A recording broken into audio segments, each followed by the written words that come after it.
Então agora estamos aqui novamente nesse programa bem especial com o professor Léo, com a Fer, né? Bem especial. E agora nós vamos entrar com um assunto violência na escola. Fer, mais um papo bem especial.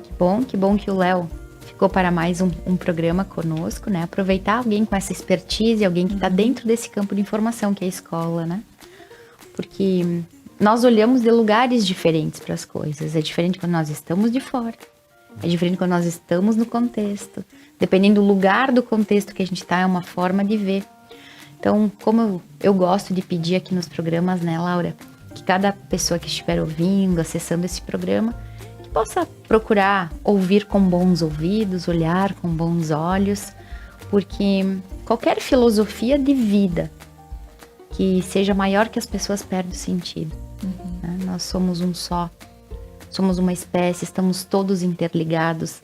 Então, que a forma de eu ver, do Prof. Léo ver, da Laura ver, de forma alguma é para ferir a visão de alguém, né? Mas que para que nós juntos, enquanto espécie, possamos pegar juntos o fio da meada e partir para uma outra forma de vida, de um outro jeito. Como eu gosto de dizer, evoluir até câncer evolui, né? Então existe a forma de evoluir positivamente e negativamente.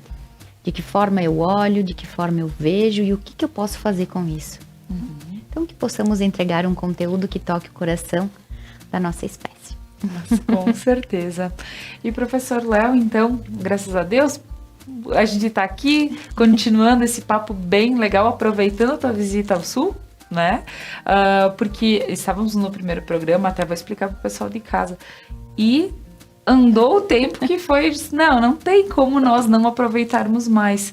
E ainda mais em abril aconteceram vários fatos envolvendo violência nas escolas e falando sobre educação sistêmica, tudo a ver. Sim. Então, professor, falando um pouquinho sobre esse nosso tema de hoje. Bem, a gente pode olhar sob esse prisma da violência nas escolas e a gente também pode olhar sob o prisma da segurança nas escolas, né? Porque quando a gente fala de violência, a gente está falando, na realidade, da ausência da segurança. No nosso encontro passado, a gente falou muito aqui das reações que nós temos diante de ameaças, né? Relembrando, lutar, fugir, paralisar, né? E a violência é uma dessas maneiras que a gente tem de reagir a uma situação. Só que a violência, ela tem uma característica muito importante. Quando é que a violência surge? Antes de eu falar de violência, eu quero falar sobre uma coisa chamada agressividade saudável. O que é agressividade saudável numa criança? Quando você tem 2 filhos, um com 4 e outra com 2 anos, e a de 2 anos já está andando, ela tenta pegar a maçaneta, ela estica a mão porque ela quer fazer o que o irmãozinho já faz, eu posso chamar isso de agressividade.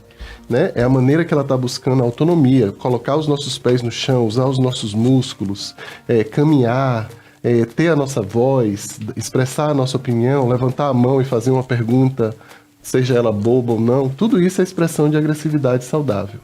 A agressividade saudável, ela se desenvolve em ambientes onde há vínculos seguros. Então, dentro de uma sala de aula, eu levanto a mão e faço aquela pergunta mesmo, porque eu sei que meus colegas não vão rir de mim, eu sei que a minha professora vai abraçar a minha pergunta e vai me responder, mesmo que seja uma, entre aspas, pergunta boba, porque perguntas bobas não existem na realidade, né? Mas eu tenho um ambiente propício para expressar a minha agressividade, expressar os meus sentimentos, expressar a minha raiva, expressar o meu medo, falar o que eu sinto. A violência é quando essa agressividade ela ocorre em ambientes em que o vínculo se perdeu. Então toda aquela energia que é voltada para a autonomia, para a expressão do ser, ela se contorce, ela se perde, exatamente porque não tem um lugar seguro onde ela possa existir, né?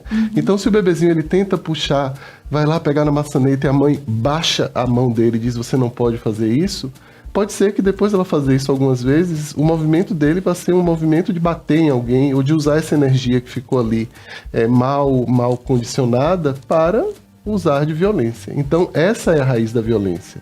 A raiz da violência é a perda da possibilidade de eu viver em ambientes em que eu me sinto seguro, principalmente se eu estou falando de crianças e adolescentes em educação, em ambientes em que os adultos que convivem comigo, eles não têm a capacidade, não têm a habilidade, não têm uma história de vida, inclusive, que permita o florescimento desse lugar de segurança, em que aos poucos eu vou expressando o que eu sou, vou exprimindo a minha raiva, inclusive, porque não tem nada de errado com raiva.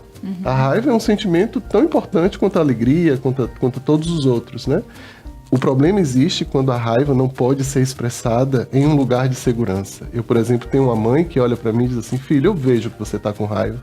E você pode, se quiser, bater os pés no chão e chutar esse travesseiro aqui, mas você não pode bater na mamãe. Ou você não pode bater no seu coleguinha quando você sente raiva. Você pode gritar, se o ambiente for propício a isso. Você pode se expressar, mas você não pode rasgar sua roupa. Você não pode cuspir na cara da professora.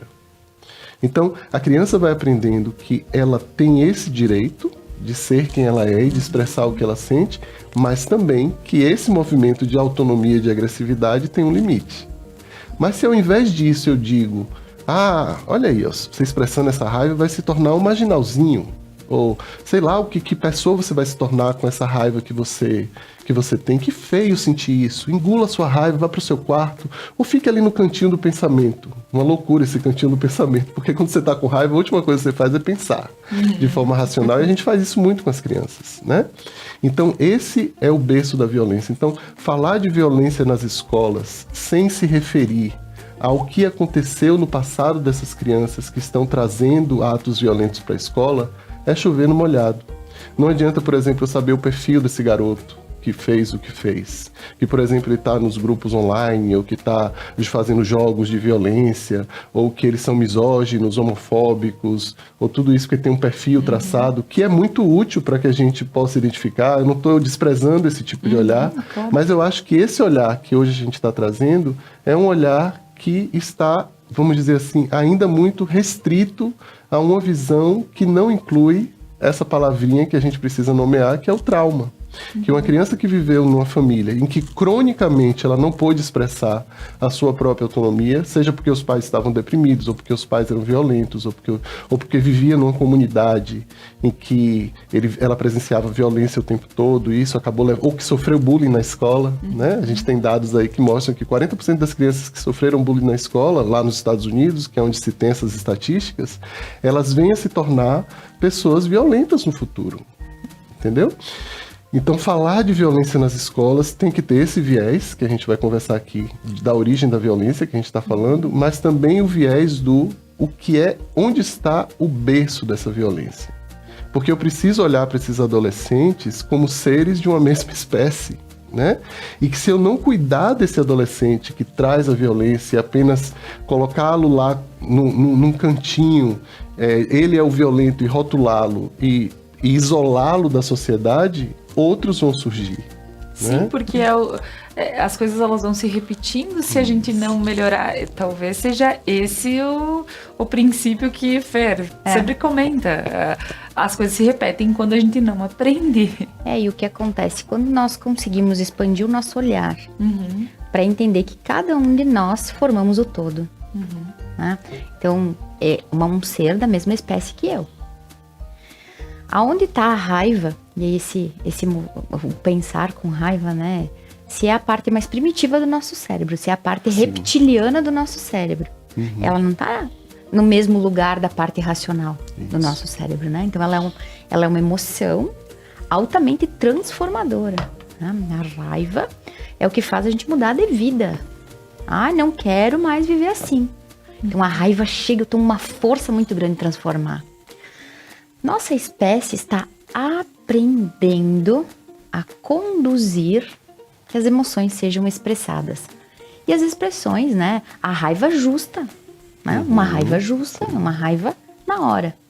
Como nós não sabemos, e quando eu falo nós, falo nossa espécie. A gente não está dizendo que o neurocientista sabe melhor do que o menino que invadiu aquela escola. Porque, como eu falei no programa anterior, e aí vale a dica para assistir, né? Não tem um primata e nós com a coluna ereta. Estamos todos juntos.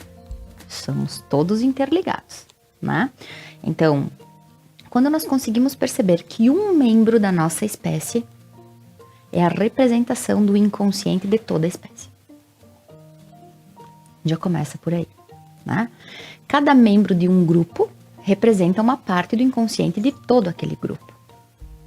Como é para cada um de nós, e agora vamos levar essa pergunta aí para casa, né? Como é para cada um de nós a expressão da raiva? Que levante a mão ou que jogue a primeira pedra quem diz assim: eu e a minha raiva super justa, não me excedo, né? Eu sou comedido, sei expressar. Isso não faz parte hoje da nossa espécie. É um estado desejado. Nós desejamos saber lidar com a nossa raiva e que ela seja justa. Nós todos, como indivíduos, nos excedemos. Alguns mais, alguns menos, né? Em doses diferentes, cada um na sua experiência. Com sua experiência, sim. Mas uma pessoa que gera a violência, numa forma de botar a vida do outro em risco, né? Ou nós não temos na forma humana o dom sobre a vida e a morte, né? Isso para mim, e como eu gosto sempre de falar, amanhã eu posso mudar de ideia, né? Posso ver que não é nada disso que eu falei. Nós não temos na forma humana dizer quem nasce, quem morre, quem vive, quem... Existe uma força maior que rege isso, existe uma inteligência divina que conduz essa experiência, né? Enquanto nós estivermos olhando para pessoas de condutas diferentes da nossa, não dando um lugar para essa pessoa, achando que... Quantas vezes, né, ouvimos, isso nem é gente, isso não é amor. O estudo da constelação, e por isso Bert Hellinger, vamos dizer, foi acometido a julgamentos e ainda é hoje, né? E não só Hellinger, Jesus de Nazaré foi apedrejado, segundo a história, né? Galileu Galilei, quando quis dizer de que forma era essa terra, né? Então, essas formas inovadoras que trazem pensamentos diferentes de expansão de consciência, geralmente, e que bom que tem pessoas que não acreditam, né? Se é um efeito placebo, se é uma alucinação em massa, nós também não sabemos, né? Então, é só uma forma de olhar. Talvez melhore, talvez não. Se tá certo para alguns sim, para outros não. Mas nós, enquanto espécie, quando nós nos olharmos e ver que o outro, ele traz uma conexão de mim próprio, né? Quando a gente vai entender que eu vou amar Fernanda, Fernanda, vou sair e amar o mundo como eu entendi o amor. Profiléu trouxe essa criança que vai virar um adulto e vai levar a violência para algum lugar. Aonde ela entendeu isso como amor? Ela entendeu em casa. E aí, mais uma provocação para o pessoal de casa e para todos nós aqui. Aquilo que nós estamos fazendo, na forma com que nós olhamos para o outro, falamos com o outro, interagimos com o outro, é como a gente entendeu o amor. Se a gente entendeu o amor no grito, a nossa tendência é gritar. Se a gente entendeu que ficar quieto era o amor, a nossa tendência é ficar quieto. Até que a gente tome consciência, porque as nossas células, elas têm uma programação, existe uma inteligência dentro de mim que vai funcionar como eu fui programada para funcionar. Quando eu tomo consciência que talvez essa programação que eu tenha esteja fora de ordem, né? No pensamento sistêmico, na filosofia do Hellinger, esteja fora de ordem, seja um amor cego, esteja trazendo dor, né? Quando eu consigo perceber isso, bom, então quem sabe seja possível para mim fazer diferente, né? Mas eu acredito que quando a nossa espécie, nós enquanto indivíduos, começarmos a perceber aquilo que a gente julga, que nada mais é que nós mesmos em outra experiência, né? O contexto todo da espécie, e que é um ser da mesma espécie que nós, e que se nós não olharmos para isso, se nós não dermos um lugar para isso, continuarão nascendo pessoas tendo este comportamento. Então tem o lugar da vítima, tem o lugar do perpetrador, né? E tudo isso faz parte. Bom, de que forma nós vamos continuar conduzindo isso? Ainda como primatas? Né? Porque o primata vive em nós. A gente não vai excluir ele. Ele vive dentro de nós. E a raiva conduzida dessa forma, muitas vezes ela é primata. Se eu me permitir lidar com as partes do meu cérebro, né, e reconhecer a parte racional, a parte mamífera, a parte primitiva, esse é um grande passo que a nossa espécie vai dar. Quando? Né? Não sabemos. Talvez o maior trabalho quando se vê algo acontecendo, e é por isso que a gente vê as coisas acontecendo, o que me vem é talvez olhar diferente para as possibilidades que cada um tem aqui nas suas vivências. Porque, por vezes, pode ser que tenha tido um olhar especial dos pais em casa, ter nomeado, não pode, por quê? Porque aqui dói, aqui machuca, aqui faz Sim. isso, aqui. Tem gente que nunca disse, não se importou em dizer isso dói, isso simplesmente disse que não. O outro já nem disse que não. Então a gente precisa entender que várias criações, e isso também não é dizendo, meu Deus, o que foi feito, tá tudo bem, eu sou mãe, não está tudo bem. Sim. Eu sinto que, por mais que eu tenha que ter esse olhar de compaixão, esse olhar de algo diferente, assim, que eu teria que sentir. É que aí é onde entra numa questão muito grande, que não é porque existe uma lei que é acima das leis, que é as leis que regem a vida, né, as leis do universo, que não vai ter que arcar com isso, porque precisa ser compensado o dano. Isso. Então, o dano, ele precisa de compensação. Então, em nenhuma forma, essa filosofia da constelação, do Hellinger, do pensamento sistêmico, de outras diretrizes dentro do pensamento, se fala que não há uma punição, mas sim uma compensação. Se eu te causei um dano, eu preciso te compensar por isso. Se você fez algo bom para mim, eu também preciso te compensar por isso. O universo funciona em compensação.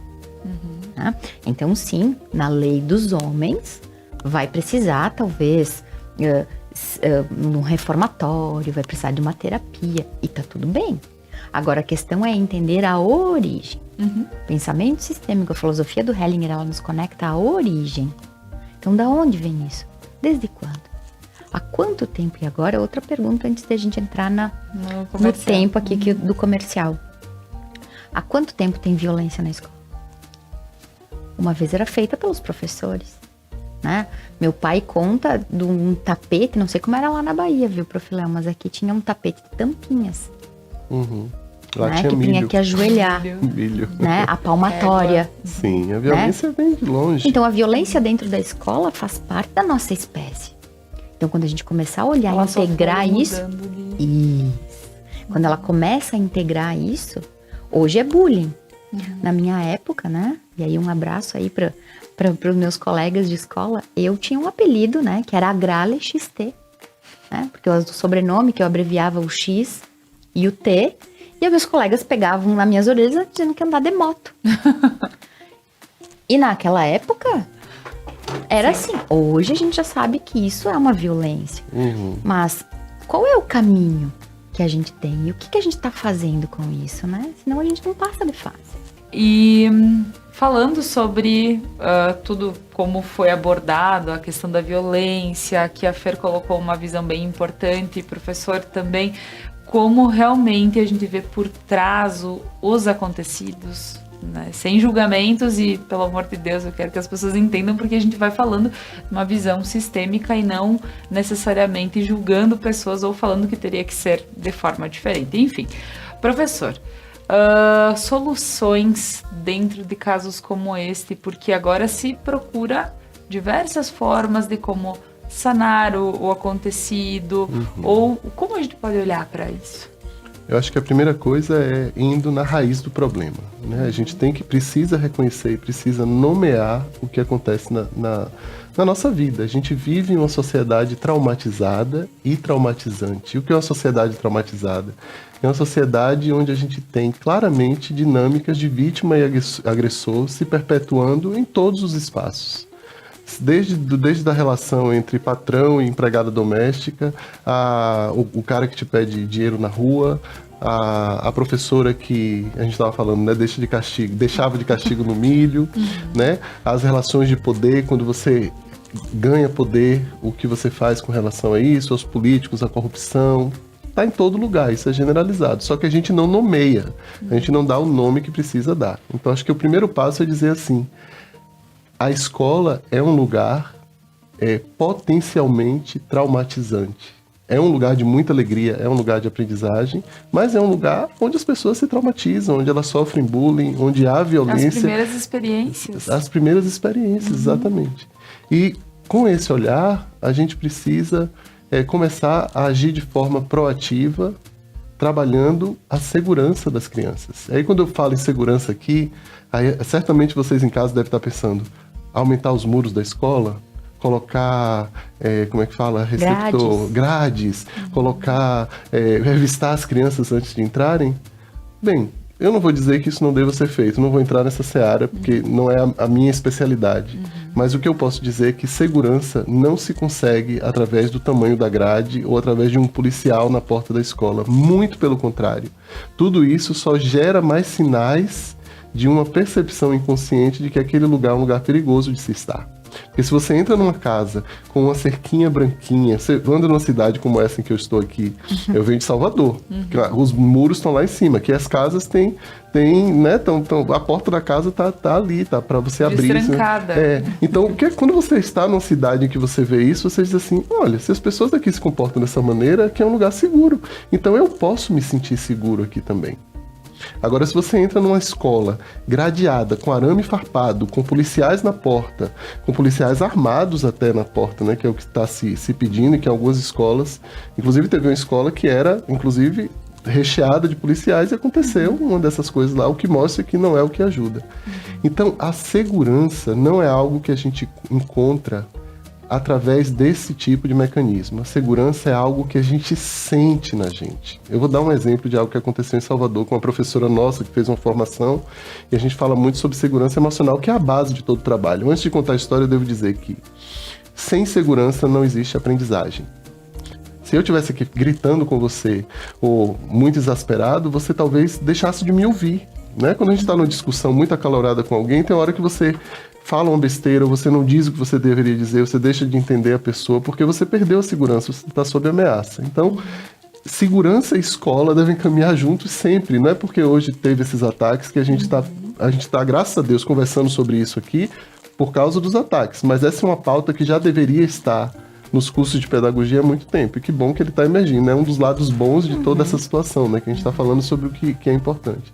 A segurança é algo sentido, né? Então, indo para o exemplo, a professora, ela relatava antes de fazer esse curso que ela não entendia porque os alunos ela ensinava uma escola num local periférico na cidade, um local, né, socialmente desprovido de tanta coisa como a gente tem nas cidades grandes, e aí ela percebia que os alunos ficavam muito inquietos quando ouviam helicópteros passando um helicóptero, cidade grande, de repente passa um helicóptero, e de repente eles ficavam agitados. E ela brigava com eles, né? Que é isso? Senta, baixa a cabeça, não sei o quê.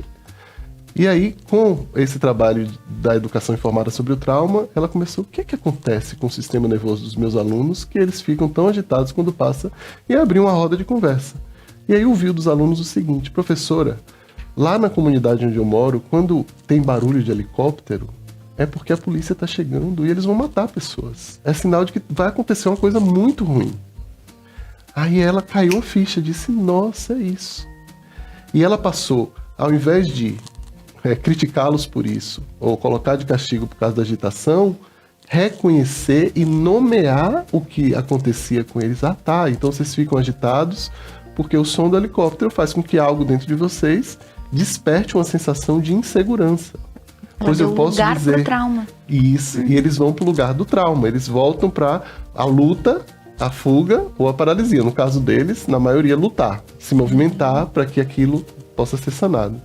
E aí essa professora, nesses momentos, ela dizia assim, tá bom, quando esse helicóptero passar, o que ela passou a fazer foi abrir roda de conversa, dizer, eu estou aqui com vocês, nós estamos num lugar seguro, aqui não vai acontecer nada, vamos respirar juntos. Eu sei que vocês sentem isso, claro, porque de lá, ou seja, nomear, reconhecer, acolher, apoiar, diferente do que a gente tem feito. Bater de frente, punir, não nomear, esconder, ignorar. Tudo que vai de encontro ao processo educativo e que a gente faz constantemente nas escolas. Expulsar da sala, expulsar da escola. Então, esse pequeno exemplo dessa professora, seria ótimo se ela pudesse estar aqui para contar, né? Porque eu estou contando em segunda mão, mas ela conta que começou a ter resultados, porque quando ela abriu a percepção dela para o que estava acontecendo, as crianças se sentiram acolhidas, a professora passou a ser o lugar de segurança para eles. Então, quando eles voltavam para as comunidades violentas, eu fico até emocionado, e eles viviam a experiência da violência e voltavam para a escola e tinha uma professora que acolhia a sensação que eles estavam sentindo, o que é que aconteceu com esses meninos? O sistema nervoso deles começou a ter experiências de segurança. Então, se existisse ali naquele meio, o tempo ainda não passou, vamos imaginar que no meio daqueles alunos ali, existe um que presenciava violência o tempo todo e que via o pai levantar uma arma para a mãe ou o policial matar um homem na frente dele, porque isso infelizmente é uma realidade, e aí pensou em trazer uma faca para a escola. Ele lembrou do amor dessa professora. Ele lembrou que essa professora trouxe nele um sentimento que nem os pais conseguiram trazer para eles por causa do ambiente que ele vivia. Ele nunca se sentiu seguro dessa maneira, nunca se sentiu visto, amado e respeitado dessa maneira. Então ele pode ter um dia olhado para a faca que ele ia trazer para a escola e dizer: não vou fazer isso com minha professora, porque ela me abraça, ela me acolhe. Não tem lugar isso aqui, entende?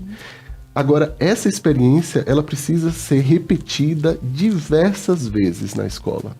A escola é um lugar de experiências desconfirmantes.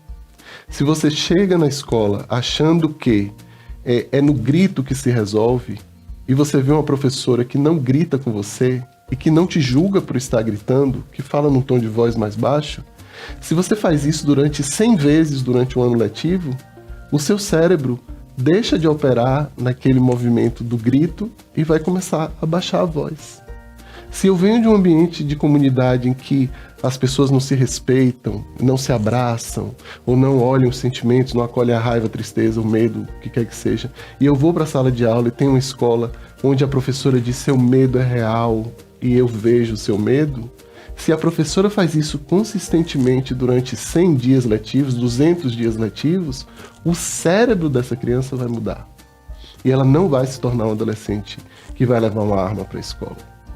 Né? E nós não estamos falando aqui em termos utópicos. Eu estou falando de neurociência, eu estou falando de coisa provada pela pesquisa, pelas pesquisas e por todos os desenvolvimentos que a gente tem, que a gente não vai detalhar aqui, que a gente detalha nos nossos cursos, lá no Instituto Alegria, tudo que vocês quiserem aprofundar. Mas é basicamente isso. Oferecer experiências de segurança. Não é levantar a grade, só. Talvez vá até de encontro ao que a gente quer. Né? Mas oferecer experiências em que eles se sintam seguros, e a sensação de segurança, que a gente chama de segurança sentida. A segurança é algo que o nosso corpo sente e descansa. Não é uma grade, não é um policial na porta. Por vezes a gente vê algumas reportagens de crianças falando: eu adoro ir para a escola. Sim. Porque lá eu tenho a professora, os meus colegas e a alimentação. Né?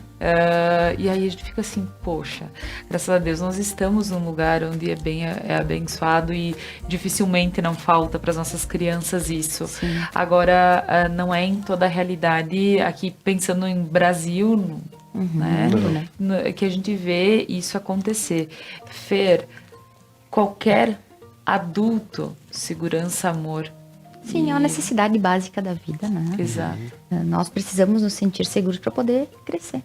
Isso, Né? para aprender. E se a gente não consegue crescer, e não é só de tamanho físico, não é crescer internamente.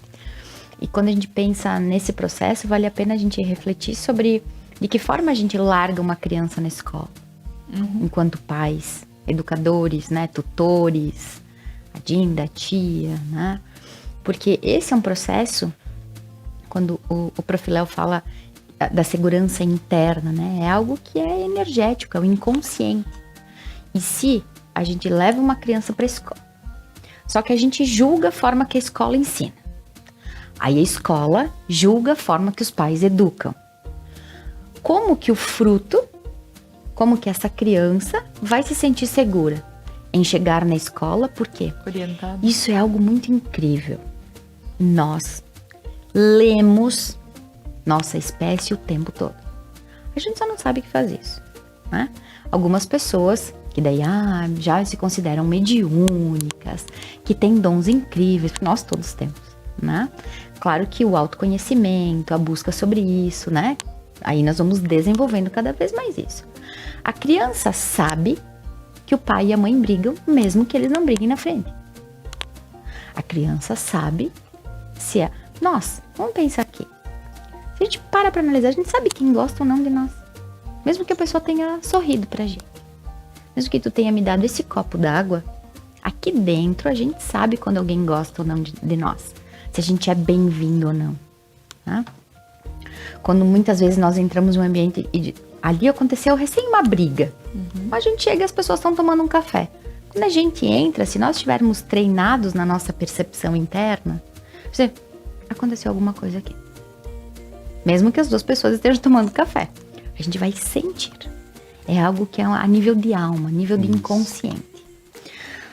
Se essa criança, tá? Porque ela sabe, ela só não sabe que sabe.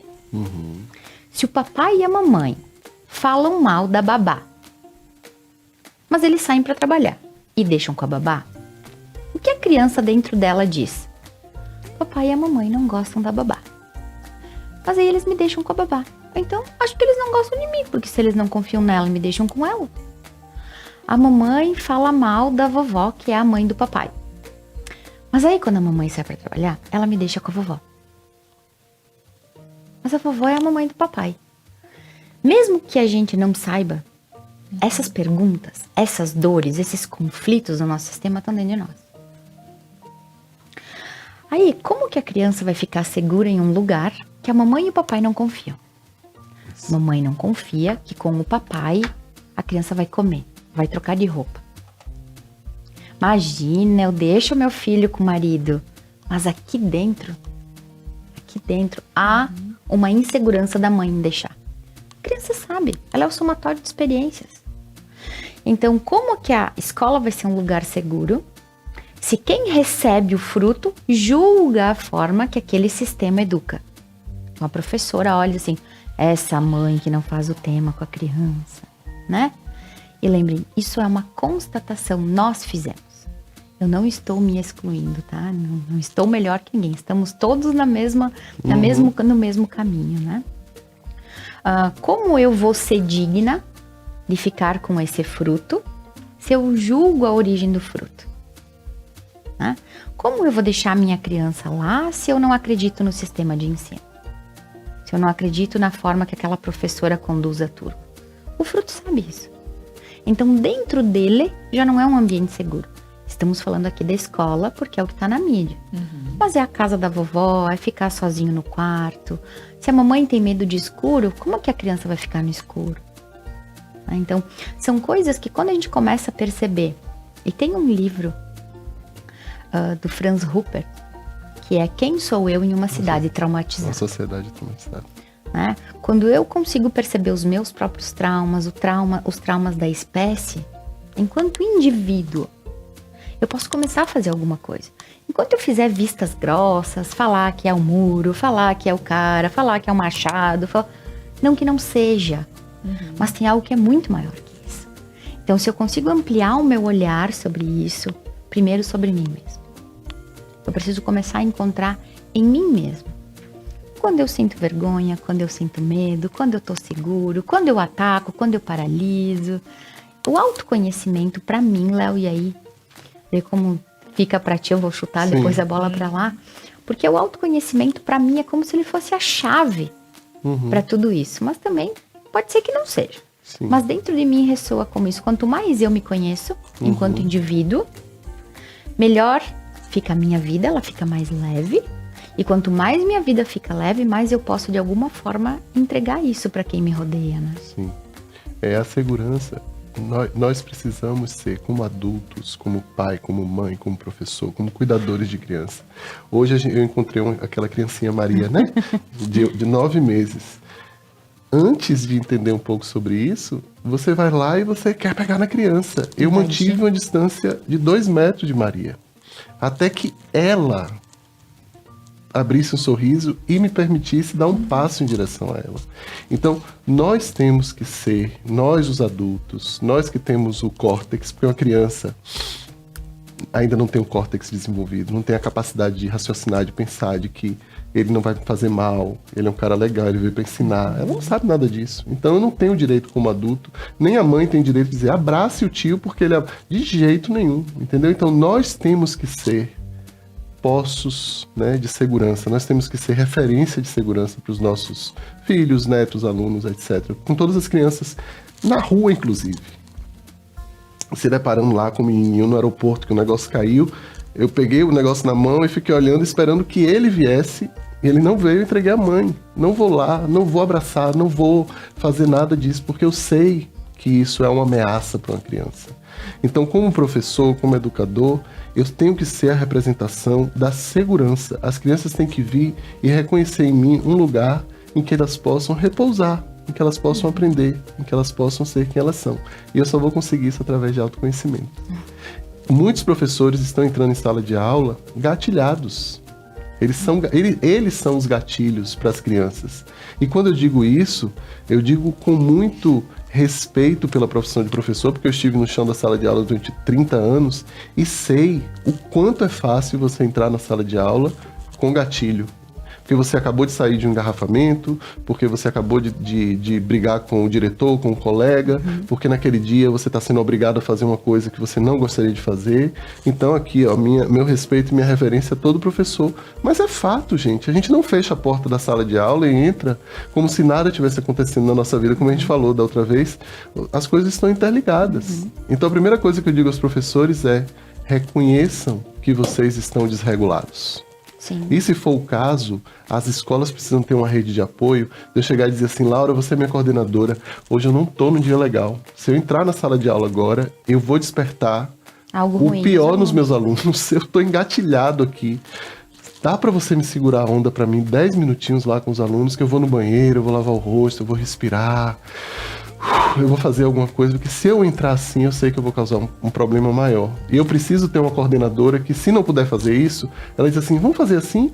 Eu vou lá, eu não posso entrar não, mas eu vou pedir a moça que varre o chão, que também é uma educadora, pra ficar lá com eles 10 minutinhos. Mas vá, professor, porque isso, que você esteja bem, é a coisa mais importante aqui. Entendeu? Então o professor também precisa desse acolhimento, precisa ser visto desse lugar. Porque o que temos são professores sendo altamente demandados, responsabilizados por coisas que eles não são responsáveis sozinhos, né?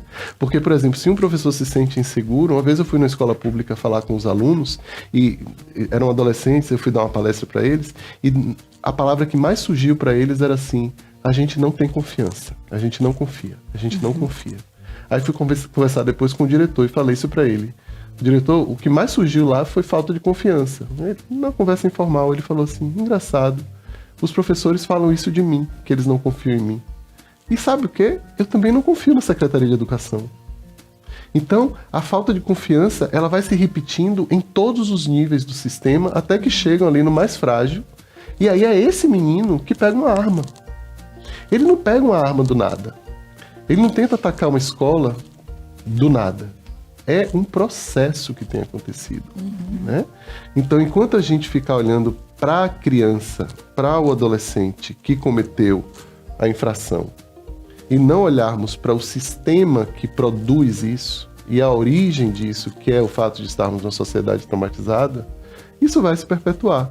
E como a Fernanda falou, não estamos dizendo aqui que esse adolescente, essa criança que fez o que fez, não tenha que lidar com as consequências. Eu até prefiro, gosto dessa palavra. Ele vai ter que lidar com as consequências, vai ter que ser afastado, mas a consequência é punir? A consequência é colocar ele no internato? A consequência é qual? A gente vai fazer o quê? Um adolescente em formação. A consequência deveria ser a gente passar a agir com esse aluno, essa pessoa, a partir de um novo ponto de vista. Ele precisa ser ajudado, né? Mas o nosso medo, porque aí vem o medo, e eu super reconheço o medo dos pais de mandar o filho para a escola, porque tudo isso é muito novo, é muito agressivo, é muito impactante para os pais, apesar de não ser uma coisa nova. De 2002 até hoje, a gente já teve, acho que se eu não me engano, 40 mortes em escolas no Brasil. Isso começou lá atrás, isso está muito mais. E vejam, cada vez aumenta mais. É o que a gente estava falando no intervalo. Quanto menos eu olho para isso, mais isso se perpetua e mais ganha força.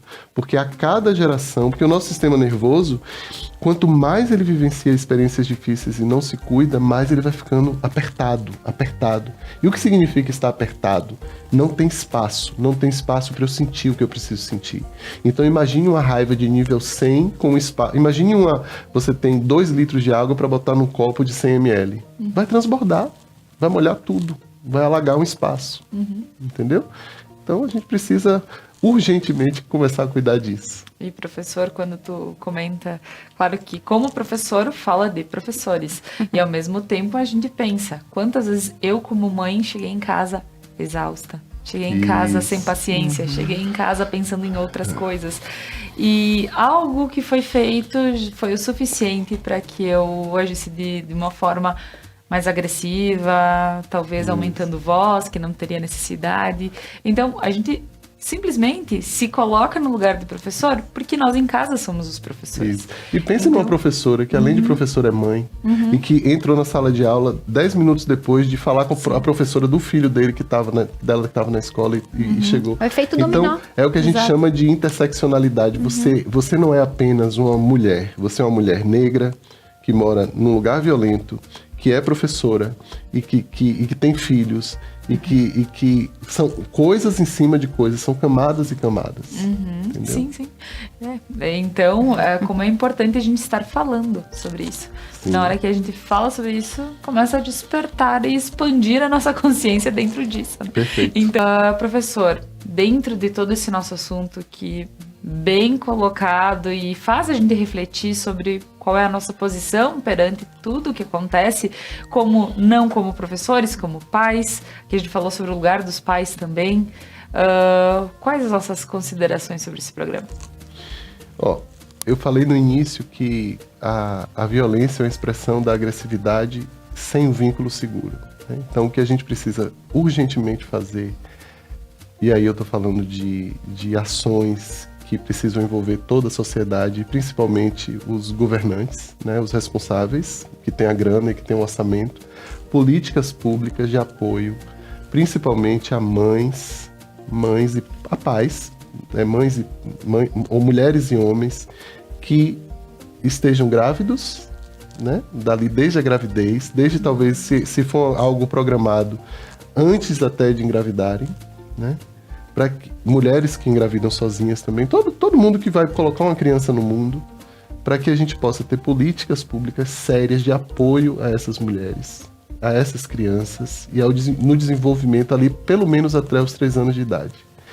Eu posso garantir a vocês que em 20 anos, se a gente operar isso de forma correta, com o que é necessário fazer, a gente não vai mais estar tendo que falar sobre esse tipo de assunto aqui.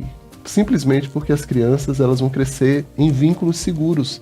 As mães vão se sentir apoiadas e tudo vai mudar. Porque a gente precisa começar a falar sobre isso e talvez essa entrevista ajude o despertar das pessoas, mas a raiz do problema tá...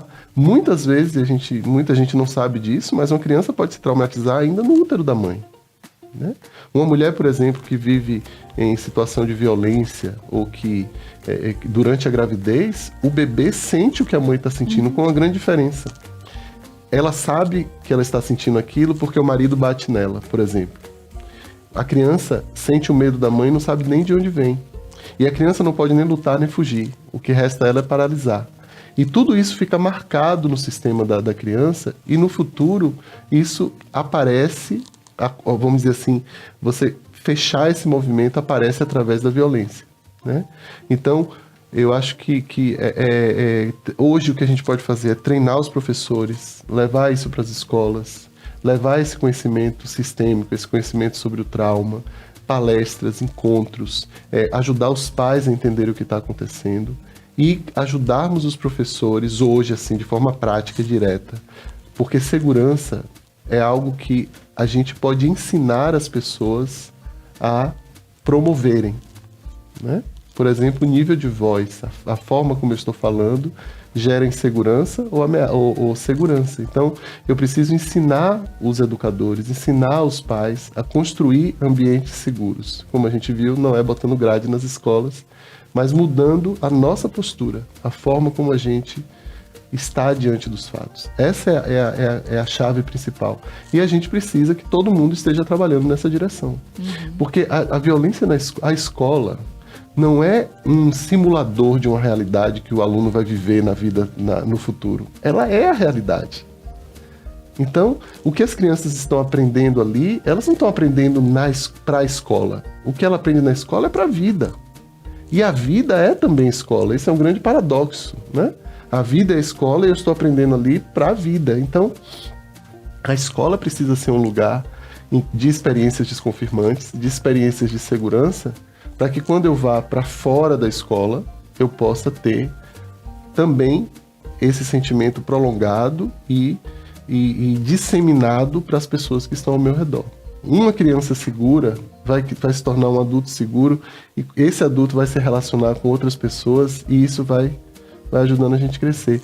Uma conversa como essa que a gente está tendo aqui, que é tão importante, é um pontinho de luz no oceano, e quanto mais pessoas olharem para isso e se sintonizarem com isso, a gente vai construindo espaços e relacionamentos mais seguros. Eu acho que o caminho é esse. Muito bem colocado. Muito legal, Fer. E quando a gente pensa sobre pessoas seguras, né? Ninguém pode dar o que não tem. Então, quanto mais eu vou me conhecendo, quanto mais eu vou me percebendo, mais eu vou podendo entregar algo diferente, né? Então, que a gente possa ser, dentro de cada um de nós, a mudança que a gente quer ver no mundo. Exatamente. Né? Que eu possa começar dentro de mim, perceber a minha raiva, a minha vergonha, de que forma eu conduzo isso, o que tá difícil para mim, o que é mais fácil. Começar a mudar dentro de mim, tá? Porque então a gente deixa tudo fora. Tá tudo fora. Então, como adultos, assumir a responsabilidade sobre a condução, sobre o sentir, sobre o expressar, né? Trazendo consciência, acho que essa é a palavra, né? Quanto mais consciência eu trago da minha experiência, mais consciência vão tendo as pessoas ao meu redor, né? A minha postura pode mudar algo, né? E se já muda a minha vida, já é a única alma que eu posso salvar, Isso. né? Então, que possamos, cada um do seu jeitinho, olhar para isso, no seu tempo, da sua forma. Sempre bom estar aqui, Laura. Maravilha, Fer.